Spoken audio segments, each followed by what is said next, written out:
ఎవరో ప్రకటించగా విన్నాను. ఈరోజు సువార్త ప్రకటించుతున్నాను. ఎవరో ప్రకటించగా విన్నాను. ఈరోజు సువార్త ప్రకటించుతున్నాను. ఎవరో ప్రకటించగా విన్నాను.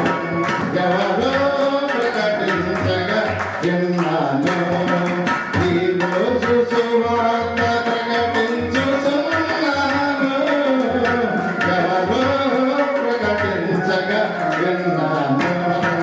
ప్రకటించు ప్రభుని కనబరుచుతున్నాను. తెలిసిన మాట ప్రజలములలో ప్రకటించు ప్రభుని కనబరుచుతున్నాను. ఎవరో ప్రకటించగా విన్నాను. ఈరోజు సువార్త ప్రకటించుతున్నాను. ఎవరో ప్రకటించగా విన్నాను. లేనివానిగా లోకమోహములు తెరిచేదని ప్రభుగా జనక్రోధములు లేనివానిగా లోకమోహములు తెరిచేదని ప్రభుగా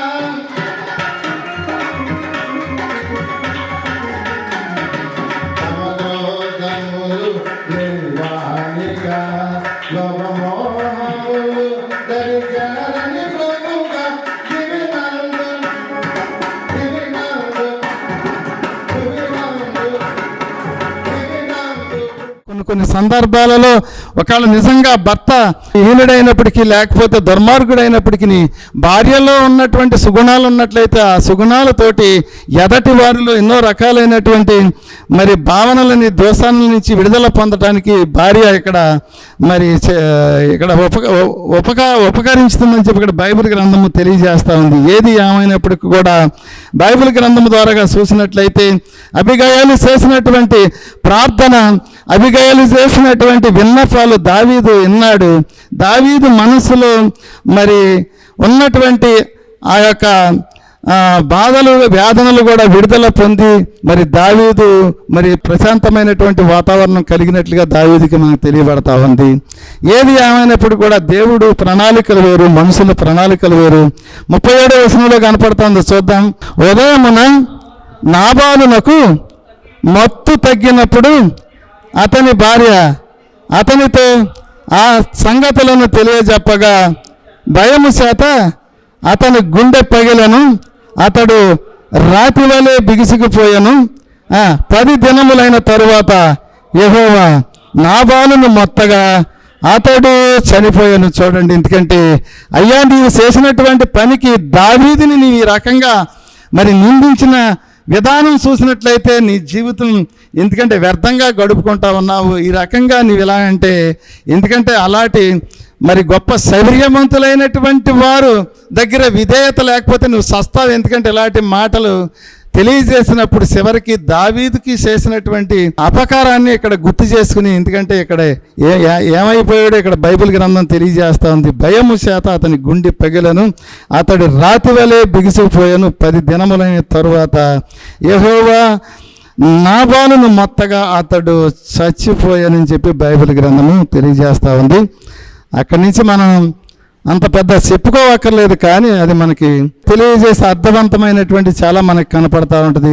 ఇలా ఒక ధనము కలిగినటువంటి వ్యక్తి ఆ ధనములో ఉన్నటువంటి మత్తుతోటి తన జీవితం వ్యర్థముగా, ఎందుకంటే చనిపోయే స్థితికి దిగజారిపోయాడు. ఎందుకంటే ధనం కూడా అతని యొక్క జీవితాన్ని కాపాడలేదని చెప్పి ఇక్కడ బైబిల్ గ్రంథము తెలియజేస్తూ ఉంది.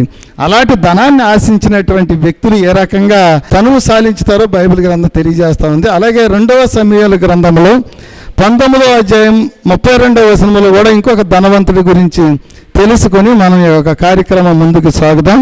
చూడండి, 2వ సమూయేలు గ్రంథము 19వ అధ్యాయము 32వ వచనంలో చూసుకుందాం. బడ్జల్లో 80 సంవత్సరముల వయసు కలిగి బహు ముసలవాడై ఉండెను. అతడు అత్యధిక ఐశ్వర్యవంతుడు గనుక రాజు మహానయములో నుండగా అతనికి భోజన పదార్థములను పంపించుతూ వచ్చను. చూడండి అక్కడ నాబాలు, ఎందుకంటే నాబాలుని ఆశించినట్లుగా చేయి సాసినట్లుగా అక్కడ మనం చూసాం. ఎందుకంటే అక్కడ మరి సౌలు రాజుకు జడిసి ఆ అడవులలోను కొండ సందులలోను దాకున్నప్పుడు అక్కడ చేయి సాసినట్లుగా మనం చూస్తూ ఉన్నాం.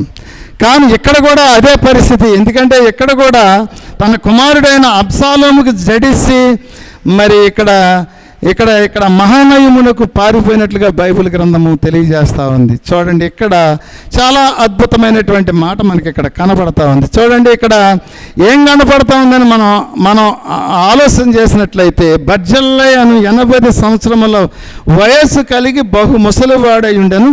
అతడు అధిక ఐశ్వర్యవంతుడు గనుక రాజు మహానయములో నుండగా అతనికి భోజన పదార్థములను పంపించుచు వచ్చాను. చూడండి, ఇతని ధనముతోటి సత్కార్యాలు చేశాడు.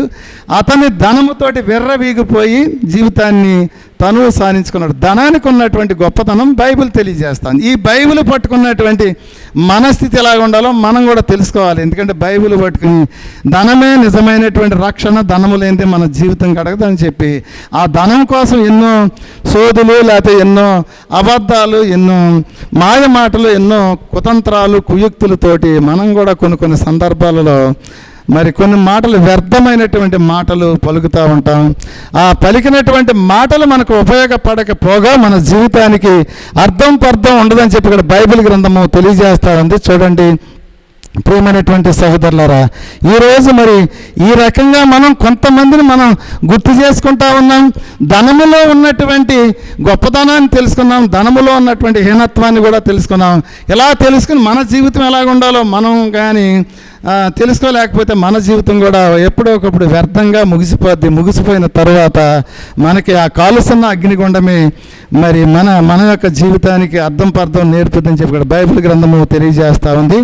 ఏది ఏమైనప్పుడు కూడా చూడండి, ఇక్కడ మరి బర్జిల్లై అనేటువంటి 80 సంవత్సరముల వయస్సు కలిగినప్పుడు, ఎందుకంటే ఏ స్థితిలో ఉంటాడో మనకు తెలుసు. ఎందుకంటే వార్ధక్యములో ఉన్నటువంటి వ్యక్తి ఎదటి వారికి ఆశ్రయించేటువంటి వాడిగా ఉండడు. కానీ అంత వయస్సు కలిగినటువంటి వ్యక్తి కూడా ఎదటి వారికి కావలసినటువంటి, ఎదటి వారిలో ఉన్నటువంటి గొప్పదనాన్ని చూసి వాళ్ళని మరి ఆశ్రయించినట్లుగా, సహకరించినట్లుగా బైబిల్ గ్రంథము తెలియజేస్తూ ఉంది.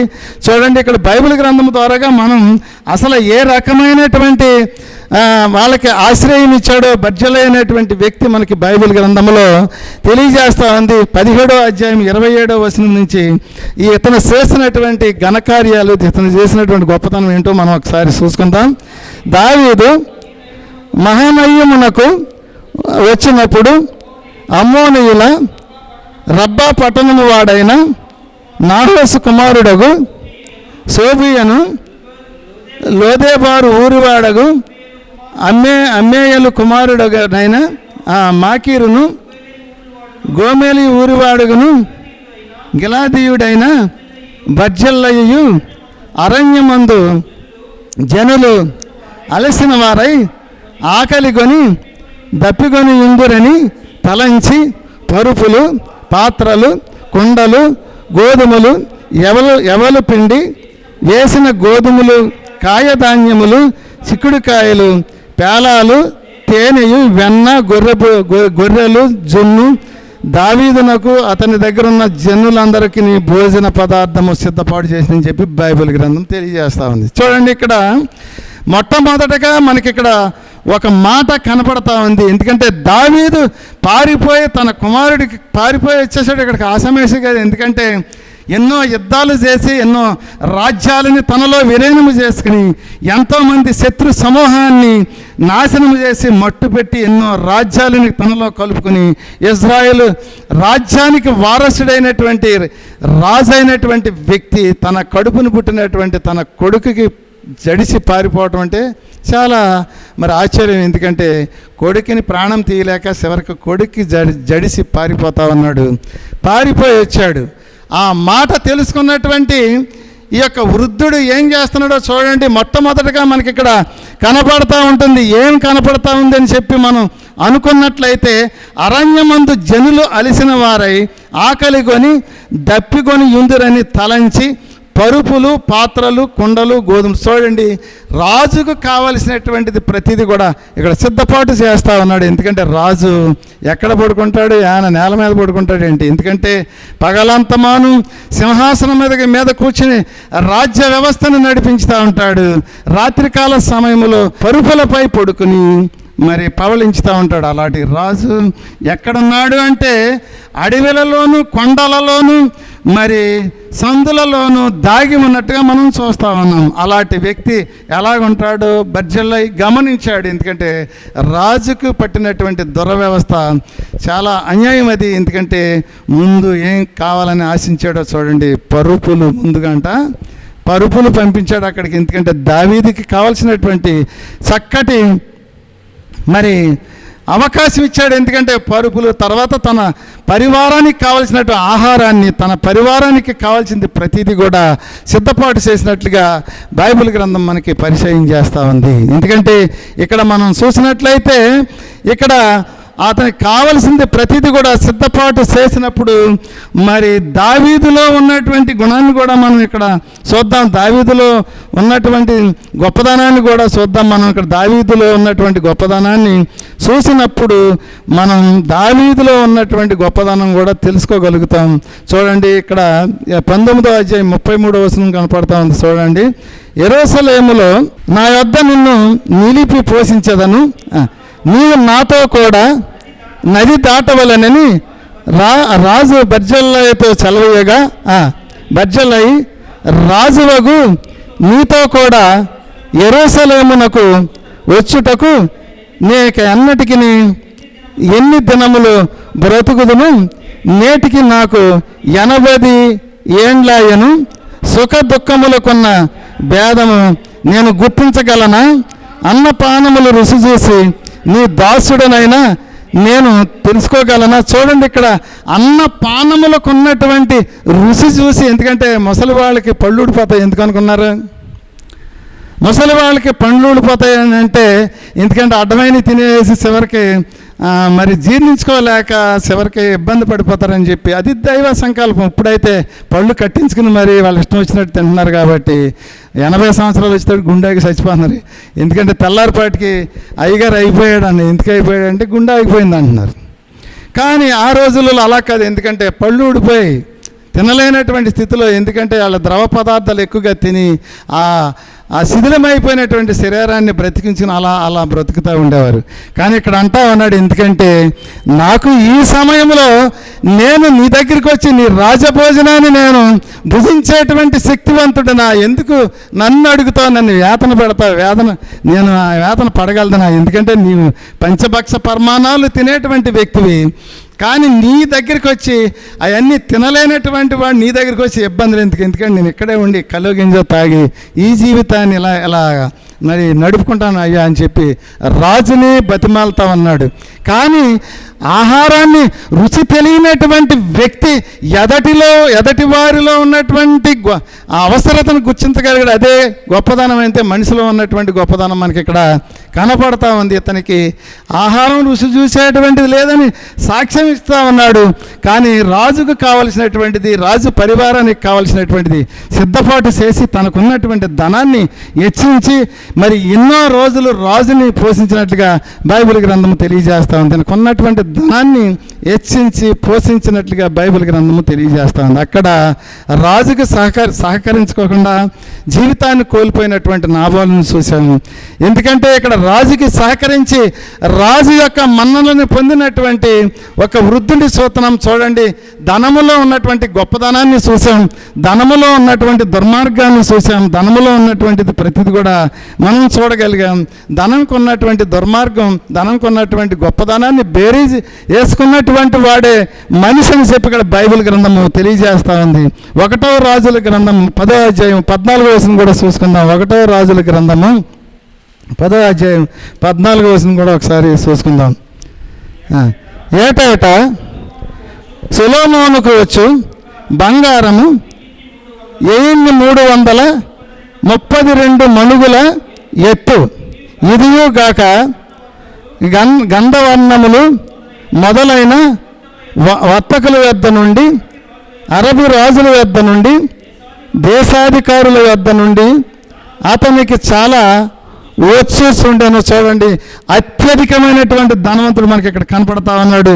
ఈ ధనవంతుడు ఏమి తీర్పు పొందాడు, ఈ ధనవంతుడు ఏమి సంపాదించాడో, ఈ ధనవంతుడు ఎంతోమంది మరి సేవకులు అంటూ ఉంటారు, ప్రసంగాలు చెప్పేవాళ్ళు అంటూ ఉంటారు, సొలొమోను జ్ఞానం ఎంతో గొప్ప జ్ఞానము, సొలొమోనుకు ఉన్నటువంటి జ్ఞానముతోటి సొలొమోను ఎన్నో అద్భుతమైనటువంటి కార్యాలు చేశారని చెప్తూ ఉంటారు. కానీ దేవుడు ఈ ధనాన్ని సొలొమోనుకి ఇవ్వలేదు. ఇక్కడ ఈ ధనమంతా కూడా ఎలా వచ్చిందంటే సొలొమోనులో ఉన్నటువంటి గొప్పవాడు అనుకుని ఇచ్చారు తప్ప సొలొమోనుకి దేవుడు ఇచ్చినటువంటి ధనం కాదు. ఈ ధనముతోటి సొలొమోను యొక్క మనసు చెడింది, సొలొమోను యొక్క మనస్సు భ్రమించింది. చివరికి సొలొమోను ఏం చేస్తాడంటే విలాసవంతమైనటువంటి కట్టడాలని, విలాసవంతమైనటువంటి జీవితాన్ని, విలాసవంతమైనటువంటి ప్రతిదీ కూడా ఫలపరుచుకుని చివరికి దేవుని యొక్క ఆశీర్వాదం కోల్పోయినట్లుగా బైబిల్ గ్రంథం తెలియజేస్తాం. దేవుడు ఇచ్చాడు, ఎందుకంటే అబ్రహాముకి ఇచ్చాడు, నీ సంతానాన్ని నేను అభివృద్ధి చేస్తాను, ఎందుకంటే ఈ భూమండలం ఉన్నంత కాలం కూడా నీ సంతానాన్ని అభివృద్ధి చేసి వారి ద్వారాగా రాజ్య పరిపాలన చేస్తానని చెప్పి దేవుడు మాటిచ్చాడు.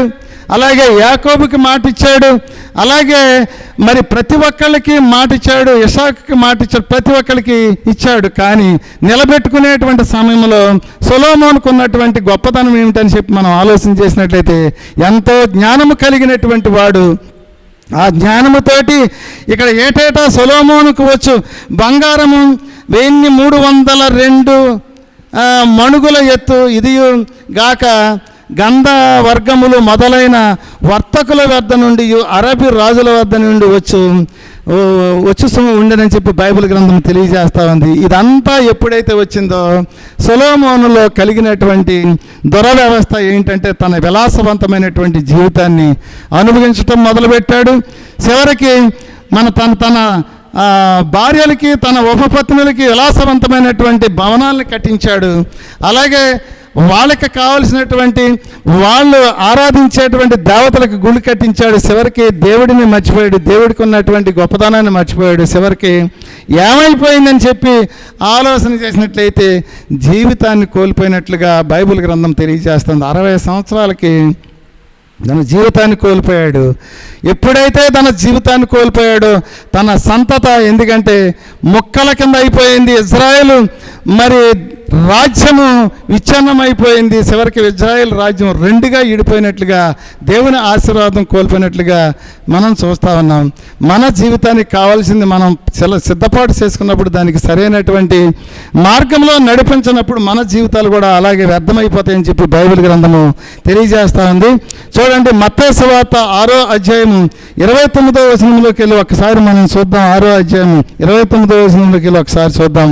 చూడండి ప్రియమైనటువంటి సహోదరులారా, బైబిల్ గ్రంథం ఎంతో గొప్ప ఆధ్యాత్మిక మార్గంలో నడిపించేటువంటి ఒక జీవ గ్రంథం అని చెప్పి మనం తెలుసుకున్నాం. మనం తెలుసుకున్నటువంటి వారు కూడా మనం ఎలా ఉండాలో మనం ఒకసారి చూసుకున్నట్లయితే బైబిల్ గ్రంథం తెలియజేస్తుంది. చూడండి, ఒకసారి చూడండి 6:29. అయినను తన సమస్త వైభవములతో కూడిన సొలొమోను సహితము వీటిలో ఒకదాని వలనైనను అలంకరింపబడలేదు. చూడండి, ఎందుకంటే ఇక్కడ బైబిల్ గ్రంథంలో యేసు ప్రభు తెలియజేస్తా ఉన్నాడు. చూడండి, ఒక్క మాట తెలియజేస్తా ఉన్నాడు.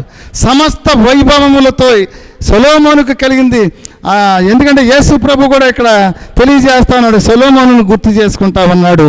చూడండి, ఇక్కడ ఆయనను తన సమస్త వైభవములతో కూడిన సొలొమోను సైతము వీటిలో ఒకదాని వలనైనను అలంకరింపబడలేదు. ఆయన అలంకరణ అంతా వ్యర్థముగా ముగిసిపోయింది బైబిల్ గ్రంథంలో మనం చూస్తూ ఉన్నాం. కానీ ఇక్కడ 30వ వచనం చూడండి, నేడుండి రేపు పోయే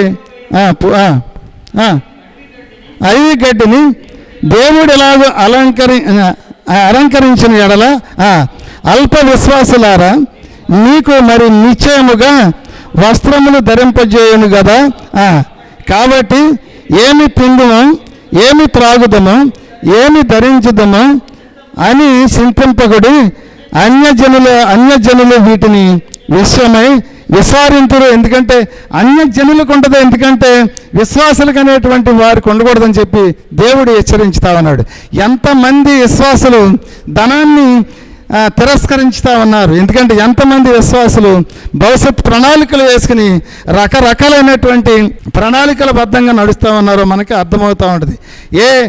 మరి సేవకుడు కూడా భవిష్యత్ ప్రణాళికలు వేసుకోకుండా దేవుడి మీద ఆధారపడేటువంటి వాళ్ళు ఉండేవాళ్ళు మనకి బహుగా కనపడతా ఉంటారు. చూడండి ప్రియమైనటువంటి సహోదరులారా, ఎందుకంటే దేవుడిని నమ్మిన మనం ఈ రకంగా ఉన్నట్లయితే మన యొక్క జీవితాలు ఎలా ఉంటాయో మనం ఒకసారి ఆలోచన చేసుకోవచ్చు. చూడండి ఇక్కడ బైబిల్ గ్రంథంలో మనకి కనపడతా ఉంది. చూడండి 6వ అధ్యాయం 20వ వచనంలో 20వ వచనం కనపడుతుంది. చూడండి, పరలోకమందు మీ కొరకు ధనమును కూర్చుకొనిడి, అచ్చట సిమ్మిటైనను తుప్పైనను దానిని తినివేయదు, దొంగలు కన్నము వేసి దొంగిలింపరని చెప్పి ఇక్కడ 20వ వచనంలో యేసు ప్రభు హెచ్చరించుతా ఉన్నాడు. ఎందుకంటే పరలోకమందు మీకోసం ధనాన్ని సిద్ధపాటు చేసుకోండి. ఈ లోకంలో ఉన్నటువంటి ధనం మీకు ఉపయోగపడేటువంటిది కాదు.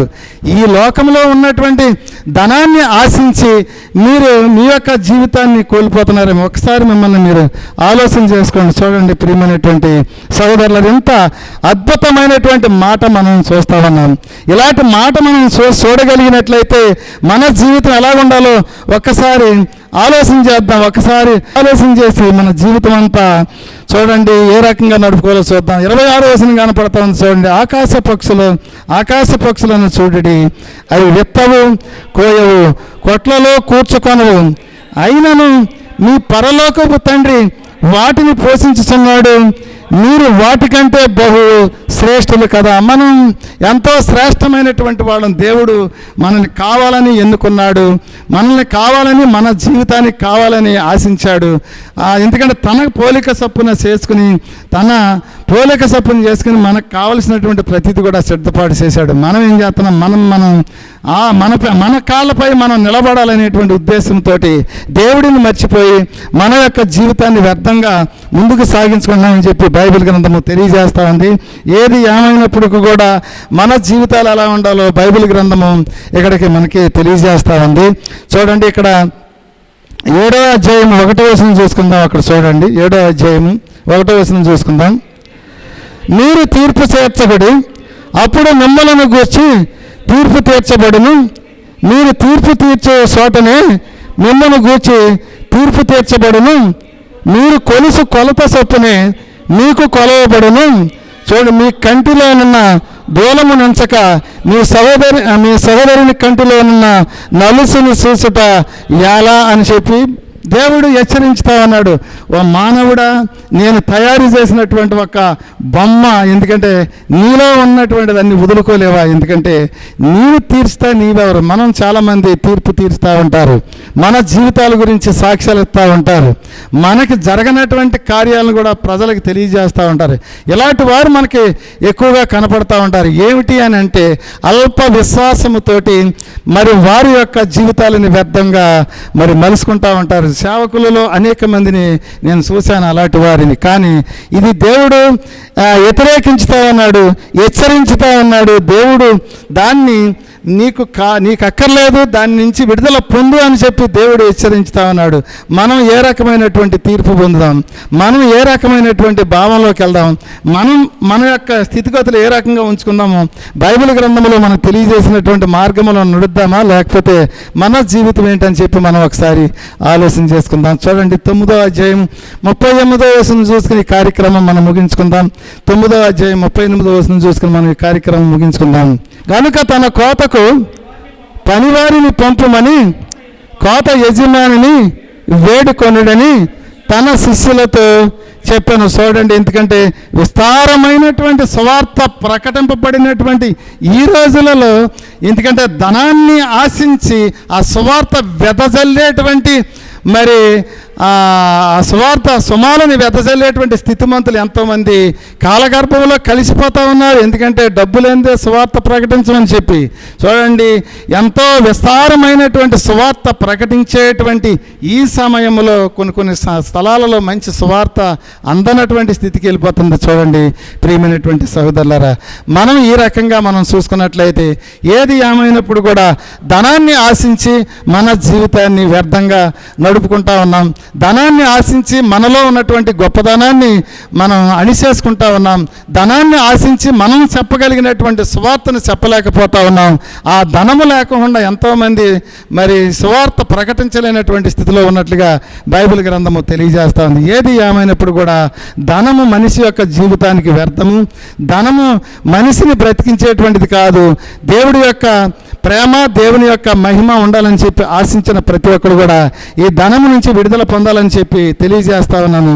ఏది ఏమైనప్పటికీ కూడా బైబిల్ గ్రంథము ఎంతో అద్భుతమైనటువంటి నీతి వాక్యం అని చెప్పి ఇక్కడ బైబిల్ గ్రంథం తెలియజేస్తూ ఉంది. 10వ అధ్యాయము చూడండి, 10వ వచనం కూడా ఒకసారి చదువుకునే కార్యక్రమం మనకు ముగించుకుందాం.